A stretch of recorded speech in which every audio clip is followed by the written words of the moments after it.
Hello, good morning. നമ്മൾ കഴിഞ്ഞ ദിവസം ഫസ്റ്റ് കെമിസ്ട്രിയുടെ ഫസ്റ്റ് ചാപ്റ്ററാണ് നമ്മൾ പറഞ്ഞത്. സം ബേസിക് കൺസെപ്റ്റ് ഓഫ് കെമിസ്ട്രിയുടെ ബേസിക് ആയിട്ടുള്ള ചില കാര്യങ്ങൾ ഞാൻ പറഞ്ഞു, അതിൻ്റെ യൂണിറ്റുകൾ പറഞ്ഞു.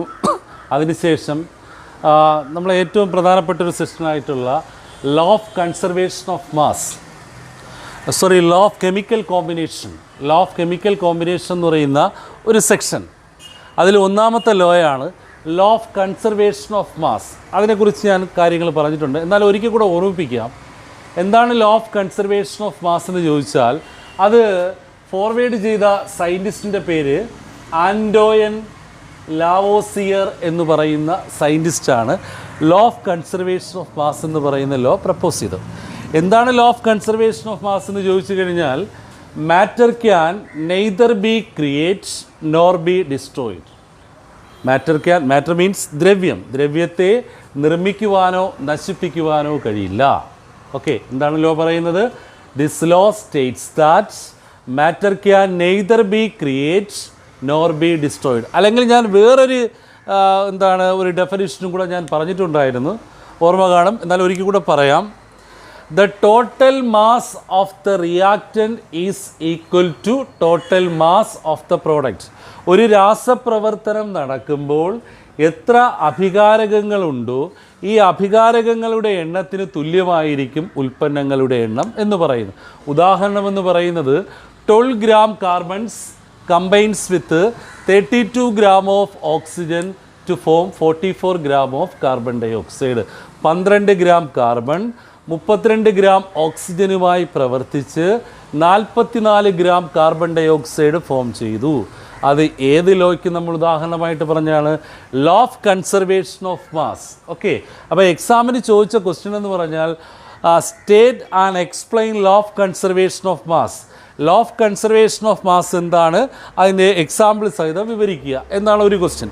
പിന്നെ വേറൊരു ക്വസ്റ്റ്യൻ ചോദിച്ചതെന്ന് പറഞ്ഞാൽ, who put forward law of conservation of mass? ആരാണ് law of conservation of mass കണ്ടുപിടിച്ചത്? ആരാണ്? അത് ഒറ്റ മാർക്കിൻ്റെ ക്വസ്റ്റ്യൻ ആണ്. ആരാണ് കണ്ടുപിടിച്ചത്? ആൻറ്റോയിൻ ലാവോസിയർ. ഓക്കെ, ഇത് ഞാൻ കഴിഞ്ഞ ദിവസം പറഞ്ഞാണ്, ഒരിക്കൽ കൂടെ പറഞ്ഞതേ ഉള്ളൂ. രണ്ടാമത്തെ ലോ ഓഫ് മൾട്ടിപ്പിൾ, അത് ഞാൻ പറഞ്ഞു. എന്താണ് ലോ ഓഫ് മൾട്ടിപ്പിൾ പ്രപ്പോർഷൻ എന്ന് ചോദിച്ചാൽ, മൾട്ടിപ്പിൾ ഇരട്ടിയായി പോകുന്നു അല്ലേ? When two elements, for example hydrogen and oxygen, ഹൈഡ്രജനും ഓക്സിജനും കൂടെ കമ്പൈൻ ചെയ്യുമ്പോൾ വാട്ടർ ഉണ്ടാകാം, അതിൽ ആർക്കും ഒരു തർക്കമില്ല അല്ലേ? അതുപോലെ തന്നെ ഹൈഡ്രജനും ഓക്സിജനും കൂടെ കമ്പൈൻ ചെയ്യുമ്പോൾ ഹൈഡ്രജൻ പെറോക്സൈഡും ഉണ്ടാകാം അല്ലേ? ഇതിൽ രണ്ടിലും നമ്മൾ യൂസ് ചെയ്ത എലമെൻറ്റ് ഹൈഡ്രജനും ഓക്സിജനുമാണ്. ഇപ്പോൾ രണ്ട് എലമെൻറ്റ്സ് തമ്മിൽ കമ്പൈൻ ചെയ്തപ്പോൾ ഒരു കോമ്പൗണ്ടാണോ? അല്ല, ഒന്നിൽ കൂടുതൽ കോമ്പൗണ്ടുകളാണ് ഫോം ചെയ്തത് അല്ലേ? Water H2O, hydrogen peroxide H2O2. ഇതിൻ്റെ റേഷ്യോ പറയുമ്പോൾ, ഇപ്പോൾ വാട്ടറിൻ്റെ റേഷ്യോ ആണ് നമ്മൾ പറയണമെങ്കിൽ 2:16 എന്ന് നമുക്ക് പറയാം. ഹൈഡ്രജൻ പെറോക്സൈഡിൻ്റെ റേഷ്യോ ആണെങ്കിൽ 2:32 എന്ന് പറയാം. ഇതിൽ ഒന്നിൻ്റെ റേഷ്യോ ഫിക്സഡ് ആയിരിക്കും. ഏതിൻ്റെ റേഷ്യോ ആയിരിക്കും? ഹൈഡ്രജൻ്റെ റേഷ്യോ ഫിക്സഡ് ആയി. 2 എന്ന് പറയുന്നത് രണ്ടിലും കോമൺ ആണ്. പക്ഷേ എന്തിൻ്റെ റേഷ്യോ ആണ് വ്യത്യാസമായിട്ടുള്ള? ഓക്സിജൻ്റെ റേഷ്യോയിലായിരിക്കും വ്യത്യാസമായിട്ടുള്ള. ഓക്സിജൻ്റെ റേഷ്യോ നമുക്ക് എങ്ങനെ പറയാം? 8:16 എന്ന് പറയാം. അതിനെ നമ്മൾ സിംപ്ലിഫൈ ചെയ്യുമ്പോൾ 1:2 എന്ന് പറയുന്ന ഒരു സിമ്പിൾ റേഷ്യോ ആയിട്ട് ഫോം ചെയ്യും എന്നാണ് ഏത് ലോ പറയുന്നത്? ലോ ഓഫ് മൾട്ടിപ്പിൾ പ്രപ്പോർഷൻ പറയും. അത് ഞാൻ കഴിഞ്ഞ ദിവസം പറഞ്ഞതാണ്. ഓക്കെ, ഇനിയാണ് നമുക്ക് പറയേണ്ടത്, ഇത് രണ്ടും കഴിഞ്ഞ ദിവസം നമ്മൾ ഡിസ്കസ് ചെയ്തതാണ്. മൂന്നാമത്തെ ലോ എന്ന് പറയുന്ന ലോ ഓഫ് ഡെഫിനിറ്റ് പ്രപ്പോർഷൻ. എന്താണ് ലോ ഓഫ് ഡെഫിനിറ്റ് പ്രപ്പോർഷൻ എന്ന് ചോദിച്ചാൽ, എ ഗിവൺ കോമ്പൗണ്ട് എന്ന് പറഞ്ഞാൽ എന്താ? തന്നേക്കുന്ന compound always contain, always means എല്ലായ്പ്പോഴും, കണ്ടെയ്ൻ മീൻസ് അടങ്ങിയിട്ടുണ്ട് അല്ലേ? A given compound always contain exactly the same proportions of elements by weight എന്ന് പറഞ്ഞാൽ, നമുക്ക് തന്നേക്കുന്ന കോമ്പൗണ്ടിനകത്ത് അതിൻ്റെ വെയ്റ്റ് എന്ന് പറയുന്നത് എങ്ങനെയായിരിക്കും? എക്സാക്ട്ലി സെയിം പ്രപ്പോർഷണൽ, ഒരേ അനുപാതത്തിലായിരിക്കും അതിൻ്റെ വെയ്റ്റ് നമുക്ക് കാണാൻ സാധിക്കുന്നു എന്നാണ് ലോ ഓഫ് ഡെഫിനിറ്റ് പ്രപ്പോർഷൻ പറയുന്നത്. ഇത് കണ്ടുപിടിച്ച ശാസ്ത്രജ്ഞൻ്റെ പേര് പഠിക്കുക, വളരെ ഇമ്പോർട്ടൻ്റ് ആണ്.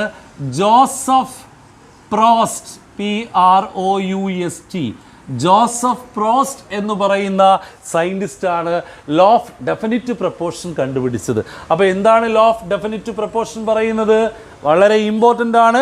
ഈ 5 നിയമങ്ങളിൽ ഏറ്റവും കൂടുതൽ ചോദിക്കാൻ സാധ്യതയുള്ള ഒരു ലോയാണ് ലോ ഓഫ് ഡെഫിനിറ്റ് പ്രൊപ്പോർഷൻ. ആരാണ് ലോ ഓഫ് ഡെഫിനിറ്റ് പ്രൊപ്പോർഷൻ കണ്ടുപിടിച്ചത്? ജോസഫ് പ്രോസ്റ്റ്. മറക്കരുത്, ജോസഫ് പ്രോസ്റ്റ്. എന്താണ് ലോ പറയുന്നത്? A given compound always contain exactly the same proportions of elements by weight. അതിന് ഉദാഹരണം നമുക്ക് പറയാം. Water always contain H2O always contain hydrogen and oxygen in the ratio എങ്ങനെയാണ് പറയുന്നത്? 2:16. എന്താണ് ലോ ഓഫ് ഡെഫിനിറ്റ് പ്രൊപ്പോർഷൻ്റെ ഉദാഹരണം പറയുന്നത്? Water always contain hydrogen and oxygen. ഹൈഡ്രജൻ്റെയും ഓക്സിജൻ്റെയും അനുപാതം എന്ന് പറയുന്നത് 2:16 ഹൈഡ്രജൻ്റെയും ഓക്സിജൻ്റെയും അനുപാതം നമുക്ക് കാണിക്കുന്നത്. ഓക്കെ, അപ്പോൾ ഒരിക്കൽ കൂടെ പറയാം, ലോയുടെ പേരെന്താണ്? Law of definite proportion. ആരാണ് കണ്ടുപിടിച്ചത്? ജോസഫ് പ്രോസ്റ്റ് എന്ന് പറയുന്ന സയൻറ്റിസ്റ്റാണ് ലോ ഓഫ് ഡെഫിനിറ്റ് പ്രൊപ്പോർഷൻ കണ്ടുപിടിച്ചത്. എന്താണ് ലോ ഓഫ് ഡെഫിനിറ്റ് പ്രൊപ്പോർഷൻ പറയുന്നത്? എ ഗിവൺ കോമ്പൗണ്ട് മീൻസ് തന്നേക്കുന്ന കോമ്പൗണ്ട് അല്ലേ? ഓൾവേസ് മീൻസ് എല്ലായ്പ്പോഴും അല്ലേ? ഓൾവേസ് എന്താണ്? Exactly the same proportions of elements by weight. ഉദാഹരണം എന്താണ് പറയുന്നത്? ഉദാഹരണം കൃത്യമായി പഠിച്ചു വയ്ക്കുക. ഒരു ലോ ചോദിക്കുമ്പോൾ അതിൻ്റെ ഉദാഹരണം കൂടെ എഴുതിയാൽ മാത്രമേ നമുക്ക് ഫുൾ മാർക്ക് കിട്ടൂ. അപ്പോൾ എന്താണ് ലോ ഓഫ് ഡെഫിനിറ്റ് പ്രൊപ്പോർഷൻ്റെ ഉദാഹരണം പറയുന്നത്? Water always contain hydrogen and oxygen in the ratio 2:16. Okay, clear ആയല്ലോ? അപ്പോൾ 3 നിയമങ്ങൾ പറഞ്ഞു. ഒരിക്കൽ കൂടെ നിയമങ്ങളുടെ പേര് പറയാം. First one is law of conservation of mass. Okay, കണ്ടുപിടിച്ച ആളുടെ പേര് ആൻറ്റോയിൻ ലാവോസിയർ. രണ്ടാമത്തത് ലോ ഓഫ് മൾട്ടിപ്പിൾ പ്രൊപ്പോർഷൻ, കണ്ടുപിടിച്ചത് ജോൺ ഡാൾട്ടൺ. മൂന്നാമത്തെ നമ്മൾ പറഞ്ഞത് എന്താ? ലോ ഓഫ് ഡെഫിനിറ്റ് പ്രൊപ്പോർഷനാണ്. ആരാണ്? Joseph Proust. ഓക്കെ, ക്ലിയർ ആയല്ലോ? In fourth law is law of gaseous volume. ലോയുടെ പേരെന്താണ്? Law of gaseous volume. Law of gaseous volume. Law of gaseous volume. ഇത് പ്രപ്പോസ് ചെയ്ത സയൻറ്റിസ്റ്റിൻ്റെ പേര് ഗേലു-സാർട്സ് എന്നാണ്. എന്താണ്? മറക്കരുത്, ആരാണ്? ഗേലു-സാർട്സ് എന്ന് പറയുന്ന സയൻറ്റിസ്റ്റാണ് ലോ ഓഫ് ഗേഷ്യസ് ഓളിയം പ്രപ്പോസ്. എന്താണ് ലോ പറയുന്നതിന് മുമ്പ് ഞാനൊരു എക്സാമ്പിൾ പറയാം, ഒരു കുഞ്ഞ് എക്സാമ്പിൾ പറയാം. ഓക്കെ, നോക്കുക. H2 + Cl2 gives 2HCl. Okay, ഇവിടെ എത്ര മോൾ ഹൈഡ്രജൻ ഉണ്ട്? 1 മോൾ ഹൈഡ്രജൻ, 1 മോൾ ക്ലോറിൻ. എന്താണ് നമുക്കുണ്ടായത്? 2 മോളല്ലേ ഉണ്ടായത്. ഇപ്പോൾ ഹൈഡ്രജനും ക്ലോറിൻ എന്ന് പറയുന്നത് ഗ്യാസസ് അല്ലേ? ഇപ്പോൾ HCl ഗ്യാസ് ആണ്? അല്ല, അതെന്ത് പ്രോഡക്റ്റാണ്? ഒരു ഗേഷ്യസ് പ്രോഡക്റ്റാണ്. ഓക്കെ, അപ്പോൾ 2 ഗ്യാസുകൾ തമ്മിൽ കമ്പൈൻ ചെയ്തപ്പോൾ എന്തുണ്ടായി? ഒരു ഗേഷ്യസ് പ്രോഡക്റ്റ് ഉണ്ടായി. അപ്പോൾ എന്താണ് ലോ ഓഫ് ഗേഷ്യസ് ഓളിയം പറയുന്നത്? When two gases are combined to form a gaseous product. 2 ഗ്യാസുകൾ തമ്മിൽ കമ്പൈൻ ചെയ്തപ്പോൾ എന്താണ് ഉണ്ടായത്? ഒരു ഗേഷ്യസ് പ്രോഡക്റ്റ് ആണ്. പക്ഷേ ഇതിൻ്റെ പ്രത്യേകത എന്താണ്? നമുക്കിവിടെ എത്ര മോൾ ഹൈഡ്രജൻ ആയിരുന്നു? 1 മോൾ ഹൈഡ്രജൻ. അപ്പോൾ 1:2. എത്ര മോൾ ക്ലോറിനാണ്? 1 മോൾ. 1:2. എത്ര മോളാണ് ഉണ്ടായത്? 2 മോൾ. അപ്പോൾ ഇവിടെ നമ്മൾ നോക്കുകയാണെങ്കിൽ റിയാക്റ്റൻറ്റിൻ്റെയും പ്രോഡക്റ്റിൻ്റെയും ഇടയിൽ ഒരു സിമ്പിൾ റേഷ്യോ ഫോം ചെയ്യുന്നു. എന്താണ് ആ സിമ്പിൾ റേഷ്യോ? 1:2. ഇതെങ്ങനെ വന്നത് മനസ്സിലായല്ലോ? 1 മോൾ ഹൈഡ്രജൻ, 1 മോൾ ക്ലോറിൻ, എന്താണ് ഫോം ചെയ്തത്? 2 മോൾ HCl. അപ്പോൾ ഞാൻ ഒരിക്കൽ കൂടെ പറയാം, ലോയുടെ പേര് പഠിക്കുക. Law of gaseous volume. എന്താണ് ലോ ഓഫ് ഗേഷ്യസ് ഓളിയം എന്ന് ചോദിച്ചാൽ, when two gases are combined to form a gaseous product. When 2 gases are combined to form a gaseous product, a simple ratio means ഒരു ലഘു അനുപാതം അല്ലേ exist between volume of the reactant and volume of the product. റിയാക്റ്റൻറ്റിൻ്റെയും പ്രോഡക്റ്റിൻ്റെയും ഇടയിൽ ഒരു simple ratio form ചെയ്യുന്നു. എന്താണ് ആ സിമ്പിൾ റേഷ്യോ എന്ന് പറഞ്ഞാൽ 1:1:2 എന്ന് പറയുന്ന ഒരു സിമ്പിൾ റേഷ്യോ ആയിരിക്കും റിയാക്റ്റൻറ്റിൻ്റെയും പ്രോഡക്റ്റിൻ്റെയും ഇടയിൽ ഫോം ചെയ്യുന്നത്. ഓക്കെ, എന്താണ് ലോയുടെ പേര്? Law of gaseous volume. Clear ആയല്ലോ? ആരാണ് പ്രപ്പോസ് ചെയ്തത്? ഗേ-ലൂസാർട്സ്. ആരാണ് ആ സയൻറ്റിസ്റ്റ് പേര്? ഗേ-ലൂസാർട്സ്. അപ്പോൾ ലോയുടെ പേര് എന്താ? Law of gaseous volume. ഒരിക്കൽ കൂടെ പറയാം. ഈ എക്സാമ്പിൾ നമ്മൾ കാണുകയാണെങ്കിൽ നമുക്ക് പെട്ടെന്ന് പറയാൻ പറ്റും. അതുകൊണ്ടാണ് ഞാൻ എക്സാമ്പിൾ തന്നെ എഴുതിയത്. 2 ഗ്യാസുകൾ H2Cl2 നമുക്കുണ്ടായത് HCl. അതൊരു ഗേഷ്യസ് പ്രോഡക്റ്റ് ആണ് അല്ലേ?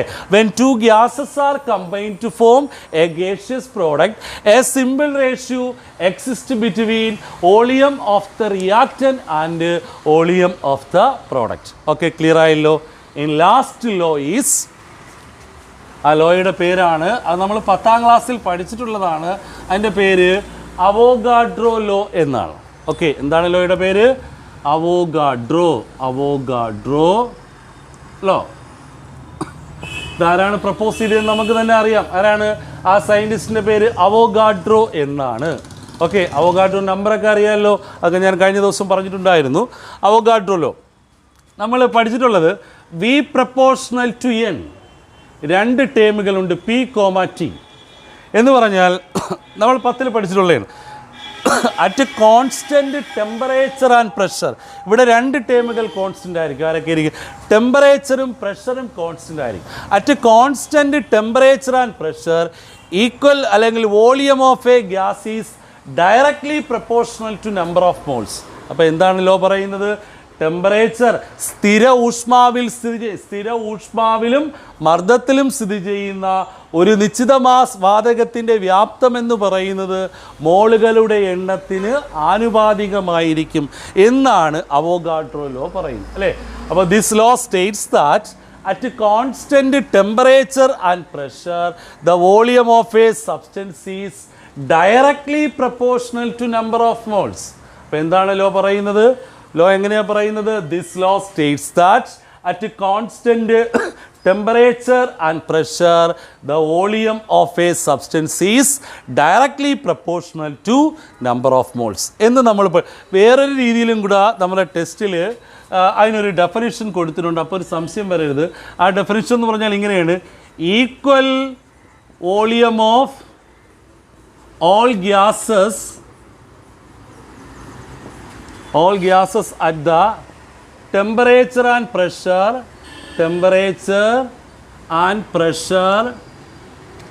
should contain equal number of molecules. അപ്പോൾ വേറെ രീതിയിലും ഡെഫിനിഷൻ ടെസ്റ്റിൽ പറഞ്ഞിട്ടുണ്ട്, അതും കൂടെ ഞാൻ പറയാം. Equal volume of all gases at the same ടെമ്പറേച്ചറും പ്രഷറും എന്തായിരിക്കും? സെയിം.